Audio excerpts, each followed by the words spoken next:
Kasaragod phone വിളിക്കിടെ ശല്യം ചെയ്തതിന് അമ്മ മകന്റെ ദേഹം പൊള്ളിച്ചു. അമ്മയുടെ വീഡിയോ കോൾ ചോദ്യം ചെയ്ത് 10 വയസ്സുകാരനെ ചായപാത്രം ചൂടാക്കി പൊള്ളിച്ചതായാണ് പരാതി. പള്ളിക്കര കീക്കാനം സ്വദേശിയുടെ പരാതിയിൽ ബേക്കൽ പോലീസ് കേസെടുത്തിട്ടുണ്ട്. കുട്ടിയെ പൊള്ളിച്ചതിന് ശേഷം യുവതിയെ കാണാതായെന്നും പരാതിയുണ്ട്. പോലെ തന്നെ ഈ ഫോൺ വിളി, അതായത് ഈ കുട്ടിയുടെ അമ്മ നിരന്തരമായി ഫോൺ ചെയ്യാറുണ്ടായിരുന്നു, വീഡിയോ കോൾ ചെയ്യാറുണ്ടായിരുന്നു. ഇതുമായി ബന്ധപ്പെട്ട് മകൻ ഇത് ആരാണ് എന്താണെന്ന് യാദൃശ്ചികമായി ചോദിച്ചതിൽ തുടർന്നാണ് ഈ ചായപാത്രം ചൂടാക്കി പൊള്ളിക്കുന്നത് എന്നാണ് ഇപ്പോൾ പരാതി വന്നിരിക്കുന്നത്. പള്ളിക്കര കീക്കാനം സ്വദേശിയായ കുട്ടിയുടെ പിതാവാണ് ഇങ്ങനെ ബേക്കൽ പോലീസിൽ പരാതി നൽകിയിരിക്കുന്നത്. BNS 118(1) ഒപ്പം തന്നെ ജൂനിയർ ജസ്റ്റിസ് ആക്ട് പ്രകാരമാണ് ഇപ്പോൾ ബേക്കൽ പോലീസ് കേസെടുത്തിരിക്കുന്നത്.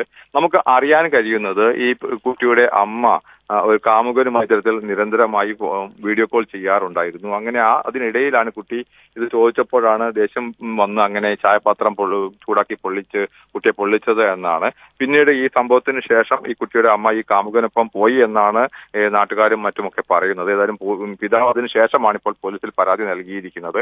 ഇതുമായി ബന്ധപ്പെട്ട് 2 കേസുകളാണ് ഇപ്പോൾ ഈ കുട്ടിയുടെ അമ്മയെ കാണാതായ ബന്ധപ്പെട്ട കേസുണ്ട്, ഒപ്പം തന്നെ കുട്ടിയെ പൊള്ളിച്ച ഈ കേസും ഇപ്പോൾ നിലവിലുണ്ട്. ഏതായാലും പോലീസ് അന്വേഷണം തുടരുകയാണ്. ശരി ഫൈസൽ.